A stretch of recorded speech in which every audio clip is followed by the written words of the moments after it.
இன்று அதிமுக எம்எல்ஏக்கள் அனைவரும் கருப்பு உடை அணிந்து சட்டப்பேரவைக்கு வருகை தந்திருக்கிறார்கள். அது தொடர்பான அண்மை செய்தியை பார்த்து வருகிறோம். விவரங்களுடன் இணைகிறார் செய்தியாளர் சுப்புராமன்.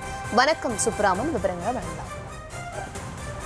வணக்கம். இன்று சட்டப்பேரவை கூட்டத்தொடருக்கு வருகை தந்திருந்த அதிமுக சட்டமன்ற உறுப்பினர்கள் கருப்பு சட்டை அணிந்து வருகை தந்திருக்கிறார்கள்.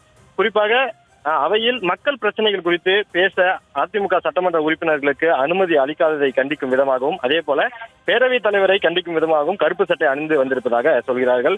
குறிப்பாக எதிர்க்கட்சி தலைவராக இருக்கக்கூடிய எடப்பாடி பழனிசாமியும் சற்று நேரத்திற்கு முன்பாக சட்டசபைக்கு வருகை தந்தார். அவரும் அவரை சேர்ந்த அந்த சட்டமன்ற உறுப்பினர்கள் அனைவருமே கருப்பு சட்டை அணிந்து மக்கள் பிரச்சனைகளை சபையில் பேசுவதற்கு எங்களுக்கு நேரம் கொடுக்கப்பட வேண்டும் என்று கூறி இந்த கருப்பு சட்டை அணிந்து வந்திருப்பதாக தகவல்கள் சொல்லப்படுகிறது. அதே போல நேற்றைக்கு கூட யார் அந்த தியாகி என்ற ஒரு பேட்சையும் அணிந்து வந்திருந்தார்கள். அதன் காரணமாக அவர்கள் அதிமுக சட்டமன்ற உறுப்பினர்கள் ஒரு நாள் சஸ்பெண்ட் செய்யப்பட்டார்கள்.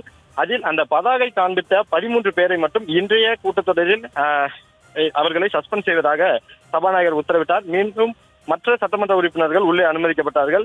இன்றும் அதிமுக சட்டமன்ற உறுப்பினர்கள் முக்கிய பிரச்சனைகள், மக்கள் பிரச்சனைகள் குறித்து கேள்விகள் எழுப்பக்கூடும் என்று தெரிவிக்கப்படுகிறது. அதே போல நேற்றைக்கு கூட இந்த கூட்டத்தொடர் முழுவதும் அதிமுக உறுப்பினர்கள் சஸ்பெண்ட் செய்யப்படுகிறார்கள் என்று சபாநாயகர் அறிவித்த போது முதலமைச்சர் உடனடியாக அவர்கள் அந்த உத்தரவை ரத்து செய்ய வேண்டும் என்று கேட்டுக்கொண்டதற்கு இணங்க நேற்று அந்த உத்தரவு ரத்து செய்யப்பட்டது. அதன் பிறகு அதிமுக உறுப்பினர்கள் சட்டசபையில் அனுமதிக்கப்பட்டார்கள்.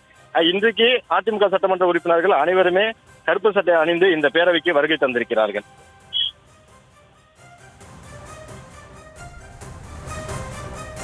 விவரங்களுக்கு நன்றி சுப்புராமன்.